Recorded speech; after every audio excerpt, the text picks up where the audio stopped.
Buenas noches con todos, con todas. Bienvenidos a Alianza Francesa de Quito y a este martes del conocimiento. Agradecemos también a las personas que nos ven por streaming. Recuerden que nos pueden ver también en nuestra página de Facebook.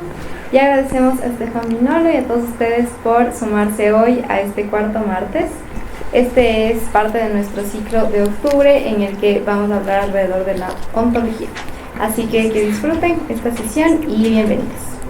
Muchas gracias, bienvenidos a todos. Muchísimas gracias a la Alianza Francesa de Quito por recibirnos una vez más para esta cuarta y penúltima sesión de nuestra pequeña introducción a la ontología. ¿Se acuerdan que de momento hemos visto tres cosas diferentes? En la sesión 1 habíamos visto cómo entraron tanto el ser como la nada en filosofía. ¿Por qué razón habían entrado en filosofía y por qué razón la filosofía se podía o se tenía que interesar a la ontología? En la sesión 2 hemos intentado ver con Aristóteles qué tan razonable era pensar que además de las categorías de ser y de nada, también necesitábamos pensar que algo pueda existir entre el ser y la nada. Y es todo lo que hemos comentado acerca de el ser en potencia o la potencialidad. Y el martes pasado hemos intentado pensar algo un poco más radical, que consistía en decir qué tanto la filosofía realmente necesita de la ontología. Y qué tan factible es pensar que más bien la ontología parasita a la filosofía y que sería tal vez mejor, tanto con Marion como con Levinas, asumir directamente que la ontología siempre fue una especie de enfermedad metafísica de la filosofía, pero que lo importante era poder liberarse de la ontología y pensar sin ontología. En las dos sesiones que nos quedan, vamos a dar un salto histórico bastante grande, puesto que vamos a intentar pensar las ontologías contemporáneas. Y lo vamos a hacer con dos filósofos jóvenes, o como mínimo dos filósofos vivos. Entonces, hoy vamos a hablar de la ontología de Marcus Gabriel, y en la última sesión hablaremos de la ontología de un filósofo italiano que se llama Maurizio Ferraris. Entonces, comenzamos hoy con la ontología de Marcus Gabriel. Marcus Gabriel es un joven filósofo que nació en el año 1980, es uno de los filósofos más famosos actualmente mundialmente y es famoso por haber lanzado una nueva escuela filosófica o como mínimo una nueva corriente filosófica conocida como el nuevo realismo. ¿Ya? Ven que el momento filosófico que estamos viviendo ahora es el momento de los realismos. Todo el mundo quisiera ser realista. Obviamente existen muchos realismos diferentes, por ejemplo el realismo de lo cotidiano de Stanley Cavell, el realismo fenomenológico de Claude Romano o el nuevo realismo justamente que plantearon, sabemos exactamente cuándo porque fue durante un encuentro en un restaurante en la ciudad de Nápoli, en Italia. Entonces fue el 23 de junio del 2011 que surgió la idea entre Marcus Gabriel y Maurizio Ferraris de crear un nuevo realismo o la escuela conocida como los nuevos realismos. Y obviamente, pues, antes de entender de qué se trata realmente este nuevo realismo, primero hay que intentar pensar por qué razón la gente quiere, o por qué razón los filósofos quieren regresar a la realidad, quieren regresar a posiciones realistas. Porque si ven que hacer filosofía siempre es tener un pequeño gesto negativo, tener un pequeño gesto crítico. Cuando yo hago filosofía, si alguien redacta filosofía, siempre es porque la filosofía tal como existe en el mundo no le satisface. Hacer una filosofía nueva siempre consiste en decir no, por una razón muy simple. Imaginemos que ustedes están totalmente de acuerdo con lo que dijo Aristóteles, pues entonces no necesitan hacer filosofía. Se compran la obra completa de Aristóteles y evangelizan con la obra completa de Aristóteles. Pero ven que si de repente se lanzan a redactar filosofía, es porque de cierta manera la filosofía tal como existe no les parece funcional, les parece que algo le falta.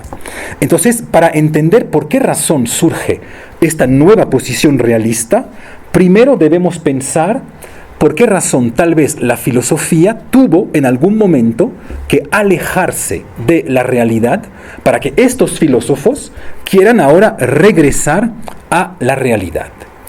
Y obviamente la filosofía que más intentó, según ellos, alejarse de la realidad es lo que se llama, nadie sabe bien qué significa este concepto, sus fronteras son muy oscuras, es lo que se llama el movimiento postmoderno de la filosofía. Entonces, tanto Gabriel como Ferraris son personas que piensan que, de cierta manera, la filosofía se ha perdido dentro de su momento postmoderno y que debemos regresar o pasar a otro momento filosófico.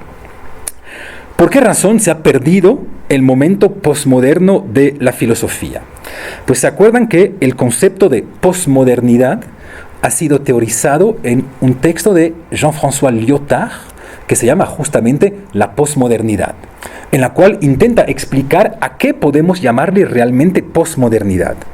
Y él señala que la posmodernidad es, de cierta manera, el fin de los grandes relatos, el fin del gran relato católico, religioso, el fin del gran relato marxista, el fin también del gran relato liberal, tal como si de repente todos esos grandes relatos cayeran y los filósofos postmodernos hubieran tenido que reconstruir sobre esta destrucción de los grandes relatos. Pero en realidad, lo que llamamos posmodernidad es también lo que se conoce hoy como constructivismo, con esta idea de existe un constructivismo de la realidad. Y esa es una idea que viene desde extremadamente lejos en filosofía, ha sido, digamos, teorizada sobre todo por la obra de Kant, pero ya existía, por ejemplo, en la obra de Descartes, por lo que es una idea que va muy, muy lejos en la historia de la filosofía y que podemos encontrar dentro de la misma filosofía moderna. Entonces, primero rápidamente explico este constructivismo para que podamos pensar por qué razón necesitamos tal vez regresar a cierta filosofía realista. La idea de esos filósofos realistas consiste en decir que, como mínimo desde Kant, la filosofía estableció una imposibilidad de acceder a la realidad. Por una razón muy simple, nosotros somos seres humanos por lo tanto limitados, tenemos ciertos sentidos, tenemos ciertas categorías con las cuales podemos pensar, pero en última instancia solo tenemos acceso en el mundo a lo que podemos pensar o lo que podemos percibir. Lo que se suele llamar en filosofía o bien un objeto o bien una representación. Ven que todos vivimos dentro de ciertas representaciones. Pero en realidad no hay ninguna garantía que nuestras representaciones correspondan a algo que realmente existe fuera de nosotros, a algo que existe en la misma realidad. Hay un experimento que traumó a todos los grandes filósofos del siglo XVII, que es el experimento del miembro fantasma. ¿Se acuerdan que el siglo XVII es un gran siglo europeo no solo es el siglo racionalista, es también el siglo de las grandes guerras de religión? Y obviamente en estas guerras los soldados regresaban de la guerra, regresaban soldados, por ejemplo, amputados del brazo izquierdo y de vez en cuando pronunciaban frases del tipo «me duele mi brazo» o «tengo frío a mi brazo». Obviamente no tenían brazo. De ahí que se llame la experiencia del miembro fantasma. Y esta experiencia es la que en gran parte fundamentó la idea según la cual existe una inmensa diferencia entre lo que hay en el mundo y lo que yo percibo o lo que yo siento del mundo. Pues de cierta manera el constructivismo consiste en extender a la totalidad de la realidad esta experiencia del miembro fantasma. Y hay un filósofo entre todos que llevó esta idea lo más lejos que se pueda, es un inglés que se llama Berkeley. y que es conocido en filosofía por defender la teoría del inmaterialismo. La teoría de Berkeley consiste en decir que nunca puedo estar seguro que las cosas existen por fuera de la representación que yo tengo de ellas. Por ejemplo, bien ven que en realidad ahora mismo yo no les estoy viendo a ustedes. Yo estoy viendo a las representaciones que tengo de ustedes. Pero ¿qué garantía tengo que lo que yo percibo ahora mismo de ustedes no es el mismo tipo de ilusión que el del miembro fantasma? Tal vez ninguno de ustedes está en la sala y yo estoy viviendo únicamente dentro de mi pequeño mundo de representaciones. Pues ven que esta idea es la que llevó la filosofía contemporánea a pensar que, en última instancia, toda realidad es una pura construcción nuestra, es una pura construcción humana. Porque nunca nadie puede tener acceso a la realidad, sino únicamente a ciertas percepciones, ciertas sensaciones, ciertos pensamientos, que son mucho más producidos por nosotros que realmente exteriores a nosotros. Les doy un último ejemplo, que es un ejemplo famosísimo en filosofía y que también se suele contar como algún chiste. Imaginemos que caiga un árbol en plena Amazonía. ¿Este árbol produce ruido o no? Pues verán que en realidad no. Lo que este árbol produce es un desplazamiento de aire. Si es que este aire llega sobre un tímpano, este desplazamiento de aire es interpretado en tanto que ruido. Pero en el mundo como tal, en la realidad como tal, no hay ruidos, hay desplazamientos de aire. De la misma manera que en el mundo como tal, no hay realmente colores, hay únicamente ondas. Si estas ondas llegan sobre un ojo, se interpretan en tanto que color.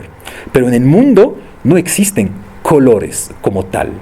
Por lo que constantemente esa filosofía intentó distinguir lo que las cosas son, a lo cual nadie tiene realmente acceso, de lo que nosotros podemos conocer o lo que nosotros podemos interpretar de las cosas. Lo que se llama representaciones u objetos. Y obviamente el filósofo que más lejos llevó esta idea, pues es la misma crítica de la razón pura de Kant, cuando Kant distingue entre el fenómeno y el noumeno, o con el fenómeno y la cosa en sí, con esta idea que nunca nadie sabe lo que son las cosas en sí, lo único que podemos saber es cómo nosotros podemos pensarla, cómo nosotros podemos percibirlas, cómo nosotros podemos interpretarlas. Entonces ven que existe esta idea que, de cierta manera, tal vez es la gran idea filosófica que recorrió toda la historia de la filosofía, como mínimo desde la filosofía de Descartes, que consiste en decir que la misma realidad es una pura construcción humana. Y bien entienden que son esas filosofías, pasando por la posmodernidad, que nos llevaron a las filosofías constructivistas contemporáneas, que tal vez llevaron el constructivismo al extremo, puesto que hoy en día bien saben que todo es una pura construcción social, histórica, cultural, etcétera, etcétera. Entonces es frente a esta filosofía que Marcus Gabriel va a intentar desarrollar lo que llama su nuevo realismo. Y el nuevo realismo consiste en decir que no vamos a negar que existan cosas y que existan objetos, que exista un mundo y que existan representaciones, sino que lo que vamos a intentar hacer es una ontología más amplia, una ontología que abra sus fronteras para decir: no podemos limitar el campo de la ontología al campo de las representaciones. Debemos también intentar reingresar dentro de la misma filosofía lo que serían las cosas en sí, o lo que serían los noumenos, lo que serían realmente las cosas. Y para hacer este proyecto, para lanzarse en esta dificultad filosófica, publica en el año 2013 un pequeño libro, es muy pequeño, pero que tuvo un impacto mundial y que tiene un título magnífico que se llama ¿Por qué no existe el mundo?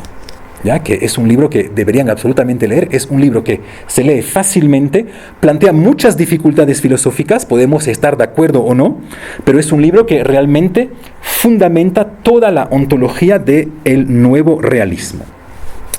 Y para ya lanzarme inmediatamente en lo que sería el nuevo realismo, podemos retomar uno de los ejemplos que el mismo Marcus Gabriel plantea, que consiste en decir lo siguiente: existen dos filosofías diferentes, dice él, que se han equivocado. Y obviamente él dice, pues yo voy a aportar la filosofía que no se equivoca, claro. Pero hay dos grandes filosofías que no se han equivocado. Imaginemos que 4 personas en esta sala estén mirando el volcán Pichincha. 4 personas están viendo el volcán. Pregunta de ontología muy difícil y a la vez fascinante. Cuando 4 personas están viendo al volcán, ¿cuántos volcanes existen? Pues ven que hay 2 caminos filosóficos que intentaron resolver esta dificultad. Primero existe lo que sería una filosofía dogmática. Por ejemplo, la filosofía platónica. Es decir, todas las filosofías que piensan, hoy en día son extremadamente pocas, que tenemos acceso al ser, que tenemos acceso a la realidad de las cosas. Pues esas filosofías dirían, solo existe un volcán. Bien es cierto que hay 4 personas mirándolos, pero en última instancia hay 4 percepciones, pero solo existe un volcán. Porque el volcán es justamente lo que existe por fuera de las percepciones humanas. Y de hecho, aunque mañana la misma humanidad desaparezca, el volcán seguiría existiendo. Eso es una decisión ontológica fundamental que ustedes deben tomar en sus vidas. Si mañana la humanidad desaparece, ¿el volcán sigue realmente existiendo? Pues si son realistas, van a decir que obviamente sí. Hay una segunda opción, las famosas filosofías constructivistas, que van a decir exactamente lo contrario. En el momento en el cual hay 4 personas percibiendo al volcán, existen 4 volcanes.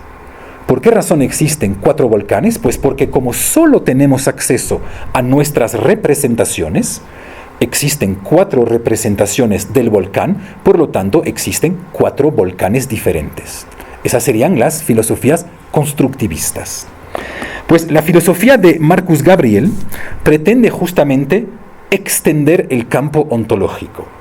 Y por esta razón dice, cuando 4 personas están percibiendo al volcán, existen 5 volcanes. 5 volcanes por una razón muy simple.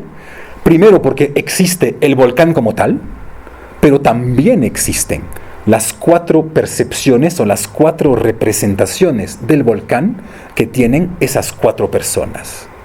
Por lo que ven que se trata de una filosofía realista, pero no de una filosofía realista que intentaría regresar a los viejos realismos dogmáticos según los cuales la única realidad es la realidad material y por eso existe un solo volcán.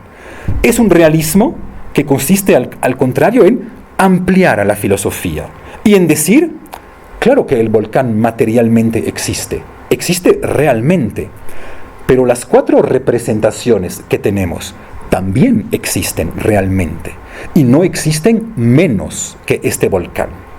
Por lo que ven que es una ontología que intenta absolutamente ampliar el campo de la realidad y lo hace sobre todo con un gesto que intenta violentar esta idea que también recorre parte de la filosofía contemporánea, según la cual la ontología o las grandes dificultades ontológicas de la filosofía van a ser resueltas por la física. Ven que hay cierta tendencia contemporánea en filosofía según la cual, pues, si yo quiero saber cuál es la misma estructura del ser, pues es fácil, debo pedirle al físico cuál es la partícula más pequeña que él conozca, y esta partícula más pequeña que él conozca, pues será la misma estructura del ser. Será, por así decirlo, la materia prima del ser. la materia a partir de la cual está construido la totalidad del universo. Pues Marcus Gabriel dice no. Si nos vamos por este camino de la filosofía, la física va a resolver el problema ontológico, vamos a recaer dentro del viejo dogmatismo filosófico. Por una razón muy simple, y retomo los ejemplos que él mismo toma. Bien ven que un país como Alemania es algo que existe, es algo real. Y, sin embargo, ningún físico podría decirnos cuál es la estructura del objeto Alemania.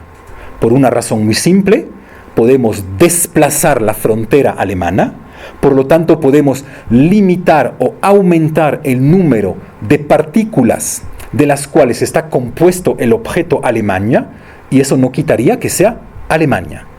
Por lo que ahí tenemos el caso típico de un objeto que no depende únicamente de un sustento material, un objeto que no se define únicamente por un objeto material. Lo mismo sucedería con las obras de arte. ¿Ya? Ven que una obra de arte no es únicamente un conjunto de partículas. Claro, es también un conjunto de partículas, pero no es únicamente un conjunto de partículas. En este sentido que todos bien entendemos que hay ciertas obras de arte para las cuales, si les cambio aunque sea el título, la misma obra de arte cambia. Les doy un ejemplo muy simple. Me imagino que todos conocen esa obra de arte de Gustave Courbet que se llama El origen del mundo. Es una mujer acostada y se le ve el sexo. Ven que al nivel del ser y de las mismas partículas, es una obra de arte de cierta manera pobre. Solo representa al sexo de una mujer. Bueno, no necesitamos a los grandes pintores para ver sexos de mujeres. Para eso tenemos la ginecología, tenemos la pornografía, tenemos algunas playas, etcétera, etcétera. Por lo que no necesitamos el arte para que nos muestre el objeto sexo. ¿Por qué esta obra de arte es una obra genial? Tal vez justamente por su título. Es decir, por algo que no está sobre el lienzo. Es el hecho de haber llamado al sexo de una mujer el origen del mundo, que es un gesto artístico genial. Por lo que si yo analizo este cuadro ontológicamente al nivel exclusivo de su materia o de las partículas de las cuales se compone, pues obviamente no entiendo absolutamente nada al carácter genial de esta obra. Por lo que, para entender por qué razón esta obra de arte es algo genial, debo entender, ante todo, su título. Y bien ven que su título, para Gabriel, no es algo necesariamente material. ¿Ya? El título de una obra, más aún en este caso, que el título ni siquiera está escrito sobre el lienzo. Nadie sabe, nadie supo realmente el título de esta obra. Está escrito. Pues obviamente no es algo material. Por lo que vamos a necesitar de una ontología que nos permita ampliar el campo de la realidad. Y vamos a tener que asumir que tal vez, de ahí el título del libro, todo existe, absolutamente todo existe, salvo el mundo. Y eso es lo que obviamente debemos explicar ahora. Para entender esta idea de por qué todo existe salvo el mundo, pues debemos repensar la idea de Gabriel según la cual no existe un mundo. Y si no existe un mundo, es porque obviamente existen mundos, es decir, al nivel plural. Y de cierta manera, todos entendemos esta idea según la cual existen mundos. Les doy una vez más el ejemplo que el mismo Gabriel toma. Dice, cuando entro en un restaurante, en realidad el restaurante no es un mundo como tal.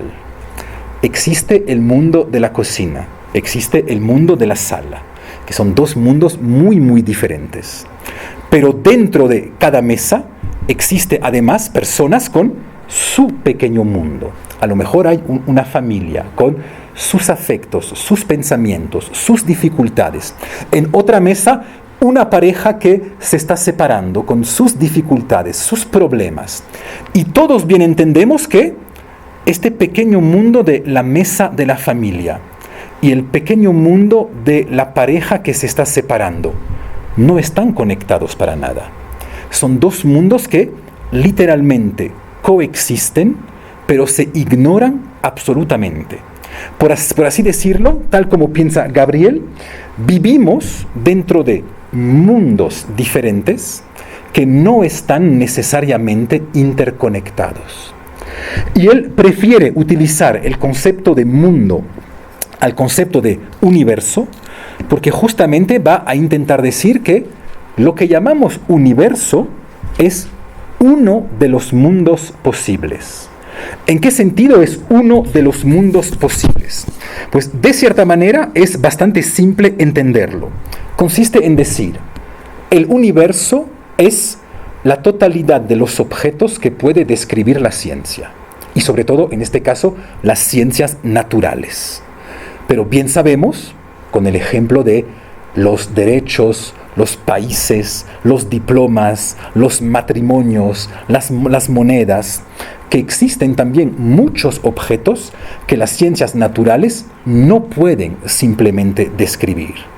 Por lo que el universo es lo que él llama una pequeña región ontológica del mundo. La región ontológica del mundo que rige la ciencia. Pero existen muchas otras regiones ontológicas dentro del mundo. De ahí que él hable constantemente del concepto de provincia ontológica. Ven que el simple hecho de hablar de provincias ontológicas ya le permite a la filosofía volver a ampliar el campo de la ontología, con esta idea que tal vez existan más objetos que los objetos de los cuales nos hemos preocupado hasta ahora. Es decir, básicamente en ontología, los objetos que podíamos conocer. Hay muchos otros objetos. Por ejemplo, mis afectos. Ven que mis afectos no son objetos que se someten a las categorías de lo verdadero y de lo falso. De ahí que la ontología los haya casi siempre excluido de su campo. Sí, pero los afectos existen. Bien es cierto que no se someten a lo verdadero y lo falso, pero un afecto, claro que existe. Un sueño existe, una ilusión existe, incluso una alucinación, en tanto que alucinación también existe. Pues lo interesante entonces de este nuevo realismo es que intenta romper con un viejo gesto filosófico que llevábamos en la filosofía como mínimo desde Platón, y era la idea según la cual existen objetos ontológicamente nobles, ontológicamente importantes, y al contrario, objetos ontológicamente secundarios.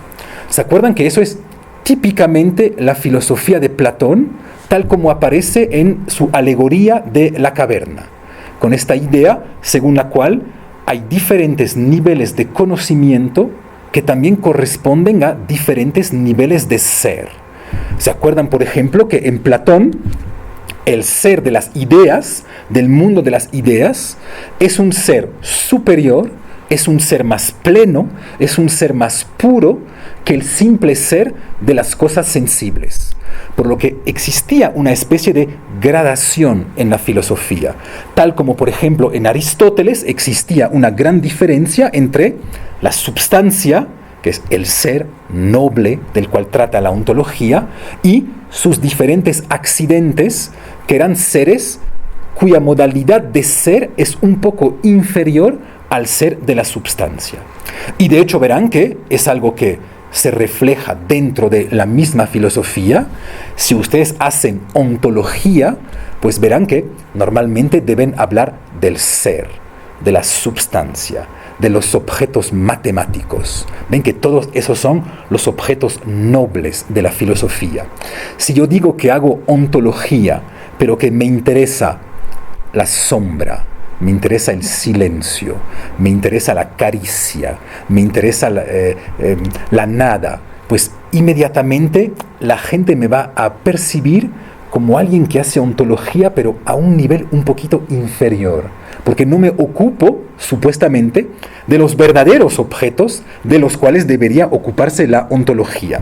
Pues Marcus Gabriel intenta ir exactamente por un camino contrario, que consiste en decir, todos los objetos son al mismo nivel.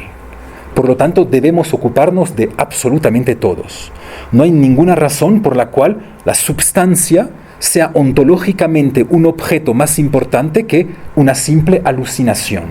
Por una razón muy simple, por muy falsa que sea una alucinación, en tanto que alucinación existe. Por lo tanto, va a tener, con esta idea de provincias ontológicas, que repensar lo que significa realmente existir. Y obviamente se va a plantear una idea muy interesante, de la cual ya habíamos hablado un poco en la introducción, que consiste en decir que existir nunca puede ser existir de manera absoluta. Que existir siempre es existir dentro de cierta provincia regional. Lo que él llama, y ese es el concepto fuerte que él aporta en la filosofía, lo que él llama un campo de sentido.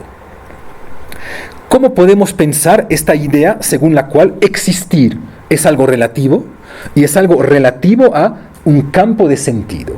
Pues miren cómo es algo relativamente fácil de pensar. Todos bien entendemos que el unicornio no existe dentro del campo de sentido objetos materiales. Es cierto, en este caso no aparece el unicornio dentro del campo de los objetos materiales. Sin embargo, el unicornio, claro que existe dentro del campo de sentido de la mitología. Y los objetos de la mitología, dentro de su campo de sentido a ellos, no existen menos que los objetos materiales dentro del campo de sentido de los objetos materiales. Por lo tanto, existir siempre va a ser algún tipo de relación con ciertos campos de sentidos. Y de hecho, me imagino que cada uno de ustedes puede hacer el ejercicio en el cual se preguntaría dentro de qué campo de sentidos realmente existo. Por ejemplo, no sé si alguien aquí existe dentro del campo de sentido fútbol japonés. Me imagino que no, ¿ya? Pero ven que hay muchos campos de sentidos dentro de los cuales existimos y a la vez muchos otros campos de sentidos dentro de los cuales nunca podremos existir, o como mínimo estadísticamente será muy difícil que podamos existir. Por lo que la idea fundamental que plantea Gabriel es la idea según la cual vamos a tener que pensar que existen campos de sentidos dentro de los cuales existen ciertas cosas. Pero ven que ninguna cosa puede existir, eso se le podría cuestionar de hecho, pero ya bueno, ninguna cosa puede existir por fuera de un campo de sentido. Eso es lo que nos permite entender justamente el título del libro y la idea según la cual no existe el mundo, o la idea según la cual todo existe salvo el mundo. Por la razón siguiente: si es que aceptamos su tesis fundamental según la cual existir siempre es existir dentro de algo, en este caso dentro de un campo de sentido, pues bien entendemos que para que algo como el mundo pueda existir, debería él también existir dentro de algo. Pero puesto que el mundo es la totalidad de los campos de sentidos, pues el mundo no puede existir dentro de algo que le sería superior, por lo tanto el mundo no existe. Y ven que decir el mundo no existe es una posición directamente, o que se plantea directamente en contra de la metafísica.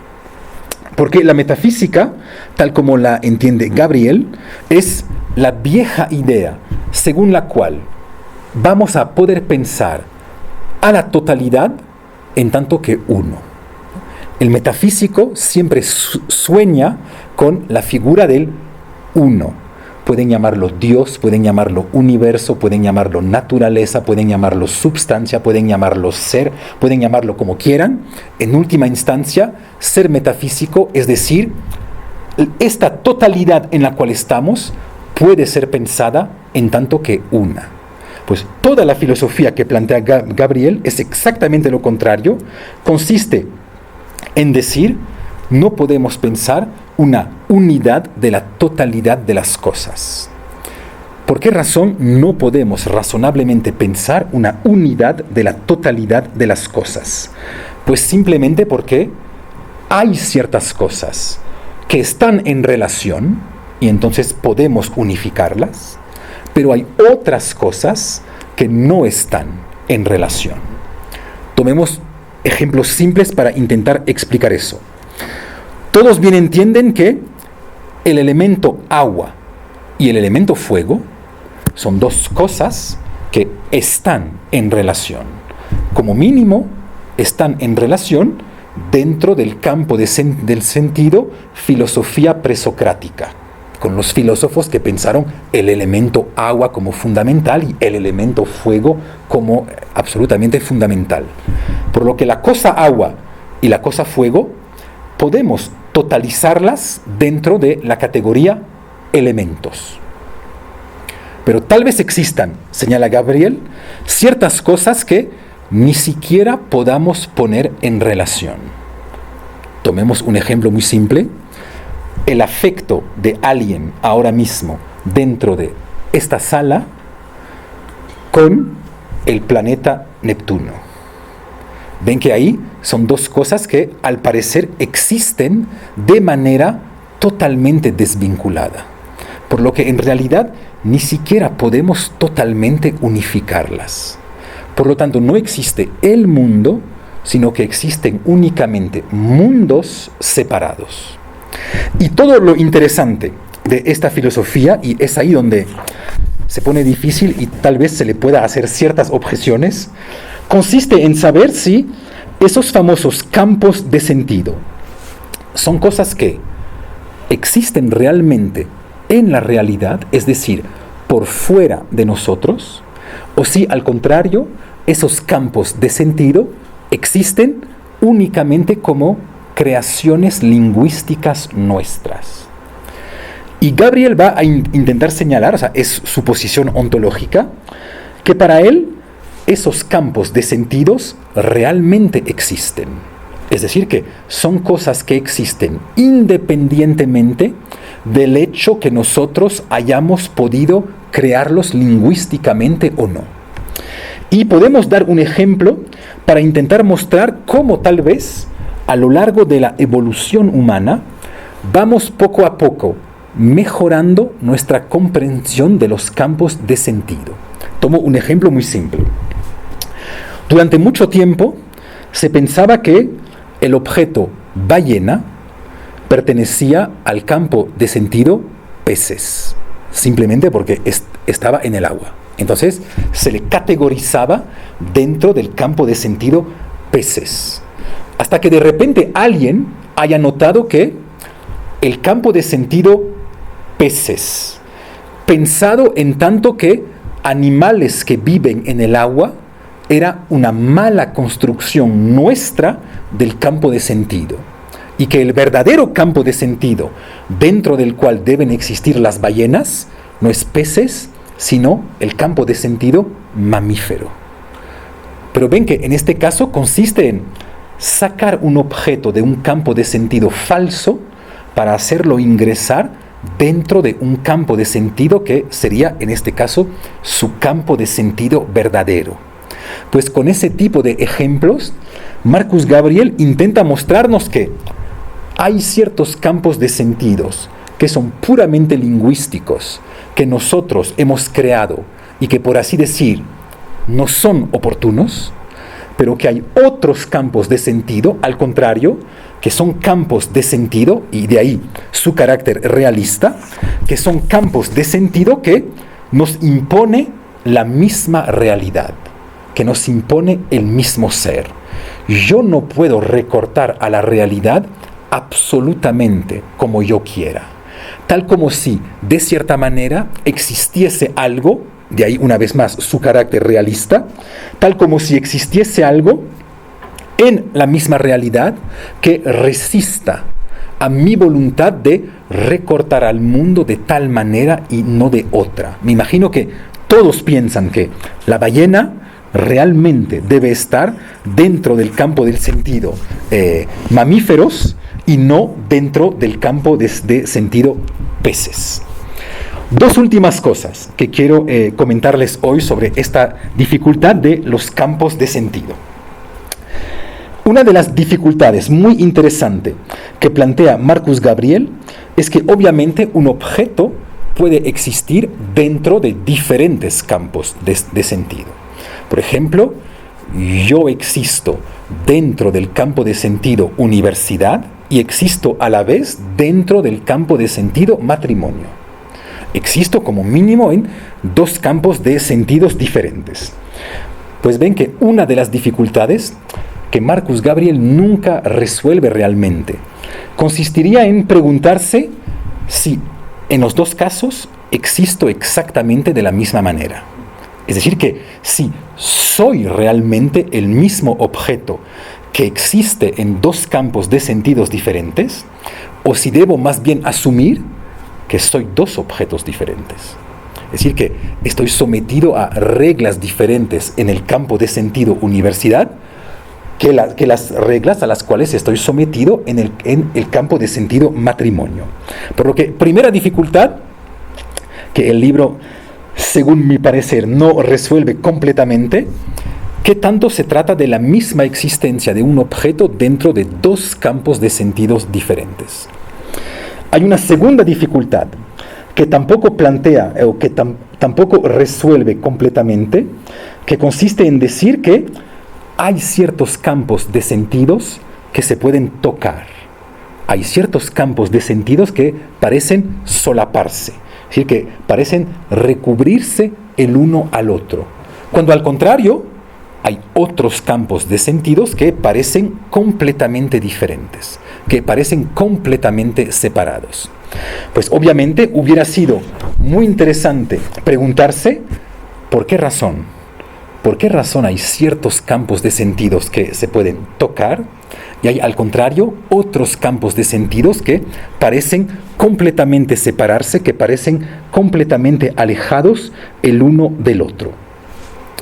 Hay un tercer punto muy interesante en esta filosofía que plantea Gabriel, es obviamente su crítica a la ciencia. No se trata de decir que la ciencia no vale. Obviamente hoy en día nadie o casi nadie piensa eso. Pero se trata de una manera muy interesante de localizar la ciencia. Es decir, ¿para qué tipo de objetos la ciencia es realmente eficiente? Pues obviamente la ciencia funciona, o las ciencias naturales funcionan sobre cierto tipo de objetos. Pero obviamente, como existen tantos campos de sentidos diferentes, si ven que consiste en decir que la ciencia funciona dentro de un campo de sentido, el campo de sentido de los objetos materiales, que claro, puede ser un campo de sentido importante e interesante, pero no deja de ser un solo campo de sentido. Entonces ven que esa idea de los nuevos realismos paradójicamente es exactamente lo contrario de lo que podríamos pensar como los viejos realismos, que siempre intentaban plantearse a partir de una posición reduccionista en filosofía, reducir a la totalidad del ser a sus conceptos más esenciales, sus conceptos más fundamentales. Se trata aquí, al contrario, de ampliar a la ontología, ampliar a la realidad y por lo tanto también necesariamente ampliar al mismo gesto filosófico, puesto que de repente la filosofía va a tener que ocuparse de muchos más objetos que los objetos tradicionales y clásicos de los cuales se solía ocupar la filosofía. Entonces ven, todo existe. De hecho, existen muchas más cosas que lo que podríamos pensar, a excepción de un solo objeto, que sería justamente la totalidad del mundo. Y eso tiene también consecuencias, aunque no las desarrolle aquí en este libro, pero tiene consecuencias políticas y consecuencias éticas, porque bien entendemos que consiste en nada menos que decir que nadie puede percibir la totalidad de algo. Es decir, que percibir, pensar, sentir, siempre es hacerlo dentro de cierto campo de sentido. Y que por lo tanto, necesariamente, cuando estoy pensando o percibiendo algún campo de sentido, necesariamente hay otro que no estoy viendo. Y esto, paradójicamente, aunque me imagino que él no quisiera y no le gustara para nada que podamos decir cosas así, que le parecerían tal vez horrorosas, pero esto es una concepción de la filosofía muy cercana a la que defiende Derrida en un texto que se llama la tarjeta postal o la carta postal, tal vez en español. Este texto consiste en decir lo siguiente. Hay una pregunta muy difícil entre todas en filosofía que consiste en saber si la filosofía avanza, si la filosofía progresa. Ven que me imagino que si hablamos de ciencia, todos deben estar más o menos de acuerdo para decir que la ciencia avanza. La ciencia avanza, podemos tener criterios diferentes para evaluar si es que la ciencia avanza. Podemos imaginar que es porque integra a más fenómenos, podemos imaginar que es porque me permite tener más impacto sobre el mundo, pero me imagino que muchos aceptamos que la ciencia avanza. Hay otros campos para los cuales es más difíciles. Por ejemplo, si preguntamos si la política avanza, si históricamente hemos avanzado políticamente. Me imagino que también podríamos defender muchos que sí hemos avanzado. Siguen existiendo dificultades, vivimos en democracias liberales, a veces muy duras, pero después de todo, muchos piensan que hemos avanzado en comparación de la forma del imperio, la forma de la monarquía, etcétera, etcétera. Por lo que tal vez la política también avance. Más difícil, ¿el arte avanza? Ahí sí es mucho más difícil.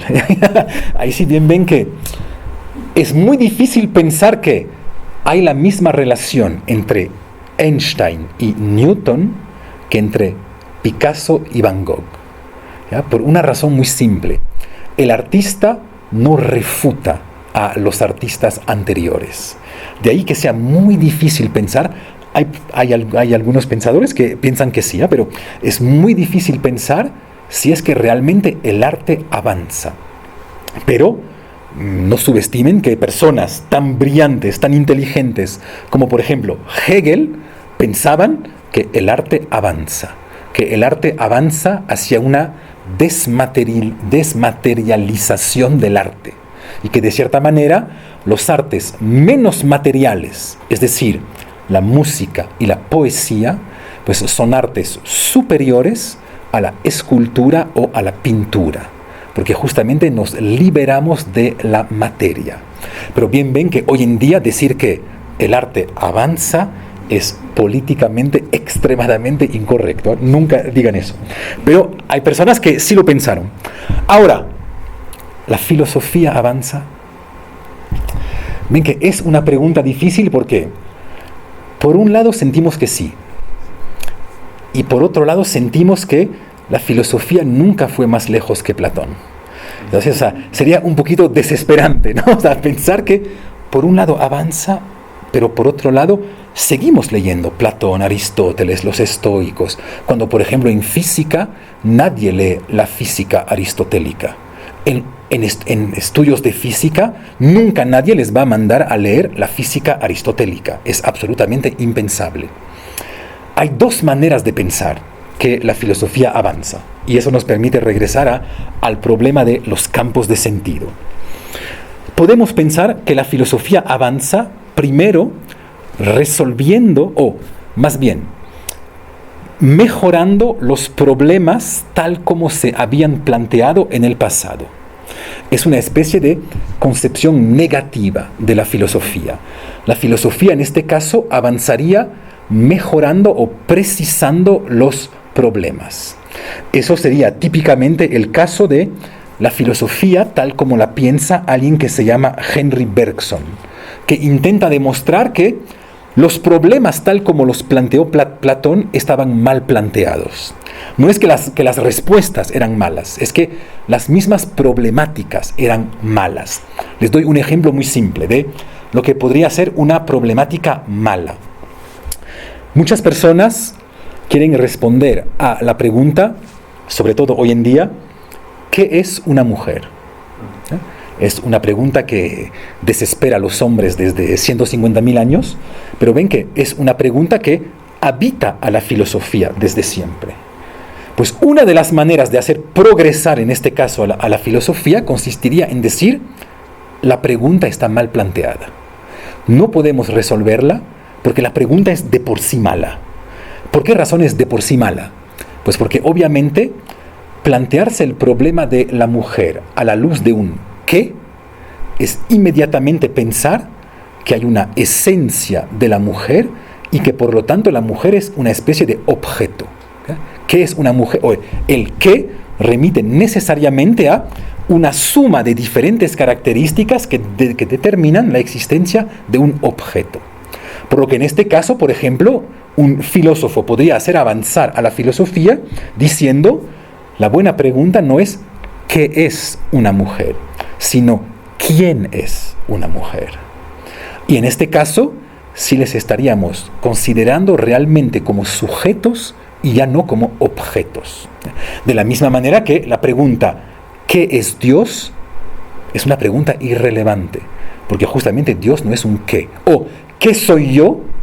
Es una pregunta mala, porque justamente no soy un algo, soy un quién. Pero lo que la buena pregunta es ¿quién? Ven que en este caso pasar del qué al quién nos permitiría pensar que hemos mejorado la pregunta filosófica. No sabemos todavía la respuesta, pero como mínimo mejoramos la pregunta. Hay una segunda opción para pensar que la filosofía avanza, sería decir, ya no avanza mejorando problemas, sino aportando respuestas nuevas. Aportando realmente respuestas totalmente nuevas a problemas sumamente antiguos. Y eso lo conocemos, por ejemplo, en ciertas posiciones estéticas o ciertas posiciones éticas. Por ejemplo, cuando pasamos de pensar que existen obras de arte que tienen dentro de ellas mismas una característica que hace que sean obras de arte, a otro mundo estético en el cual asumimos que no hay de por sí obras de arte, sino que es mi propia manera de percibirlas que puede transformarlas o no en obras de arte. Ven que en este caso, a una misma pregunta, ¿qué es una obra de arte?, aportamos dos respuestas diferentes. En este caso es un objeto que goza de ciertas características, en el otro caso es una mirada, es una intencionalidad de la conciencia humana. Pues Marcus Gabriel permite pensar a su manera que la filosofía avanza justamente con esta idea que, por muy geniales que seamos, por muy increíbles que seamos como filósofos, nunca podemos tener la visibilidad de la totalidad del mundo. Por lo tanto, cada vez que alguien piensa, cada vez que alguien escribe, siempre necesariamente lo hace, en el mejor de los casos, desde el punto de vista de varios campos de sentido, pero no puede hacerlo desde el punto de vista de la totalidad, desde el punto de vista del mundo.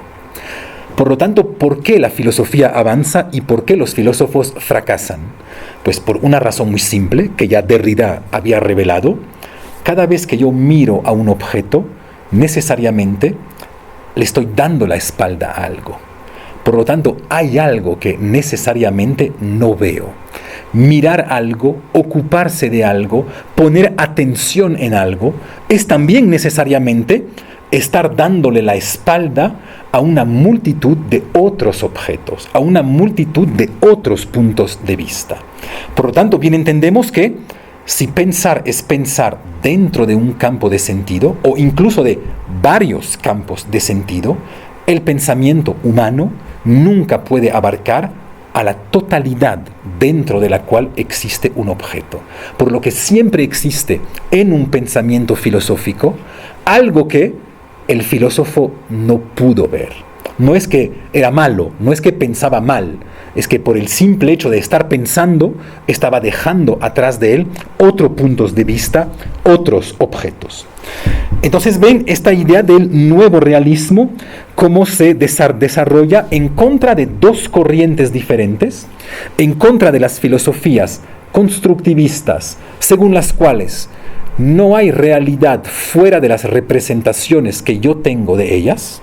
Esa realidad no existe, pero también fuera de la posición dogmática según la cual no existen mis representaciones, sino solo las cosas en sí por fuera de ellas. Supone entonces que volvamos a abrir la ontología, a abrir la filosofía y asumir que en realidad en la ontología todo existe. Y que un afecto, un sueño, un país, un derecho, no existe menos que una silla, una mesa o una partícula.